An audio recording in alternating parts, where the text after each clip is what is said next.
Jehoram succeeds Jehoshaphat in Judah. Then Jehoshaphat lay down with his fathers and was buried with his fathers in the city of David, and his son Jehoram became king in his place. He had brothers, the sons of Jehoshaphat, Azariah, Jehiel, Zechariah, Azaryahu, Michael, and Shephatiah. All these were the sons of Jehoshaphat king of Israel. Their father gave them many gifts of silver, gold, and precious things, with fortified cities in Judah. But he gave the kingdom to Jehoram, because he was the firstborn. Now when Jehoram had taken over the kingdom of his father and gathered courage, he killed all his brothers with the sword, and some of the leaders of Israel as well. Jehoram was 32 years old when he became king, and he reigned for 8 years in Jerusalem. He walked in the way of the kings of Israel, just as the house of Ahab had done, for Ahab's daughter was his wife. And he did evil in the sight of the Lord. Yet the Lord was not willing to destroy the house of David, because of the covenant which he had made with David, and because he had promised to give a lamp to him and his sons forever. Revolt against Judah. In his days Edom broke away from the rule of Judah, and appointed a king over themselves. Then Jehoram crossed over with his commanders and all his chariots with him. And he got up at night and struck and killed the Edomites who were surrounding him, and the commanders of the chariots.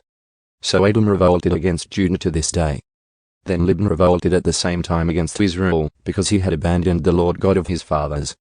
Furthermore, he made high places in the mountains of Judah, and caused the inhabitants of Jerusalem to be unfaithful, and led Judah astray. Then a letter came to him from Elijah the prophet, saying, "This is what the Lord, the God of your father David says.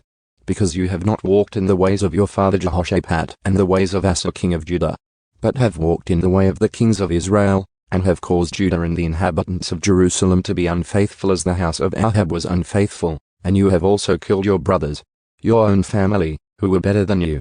Behold, the Lord is going to strike your people, your sons, your wives, and all your possessions with a great plague.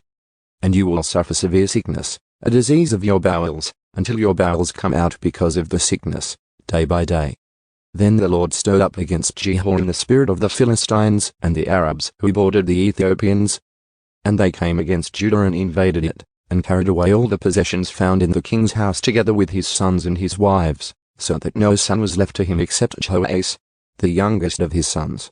So after all this the Lord struck him in his intestines with an incurable sickness. Now it came about in the course of time, at the end of 2 years, that his bowels came out because of his sickness, and he died in great pain. And his people did not make a funeral fire for him like the fire for his fathers. He was 32 years old when he became king, and he reigned in Jerusalem for 8 years. And he departed with no one's regret, and they buried him in the city of David, but not in the tombs of the kings.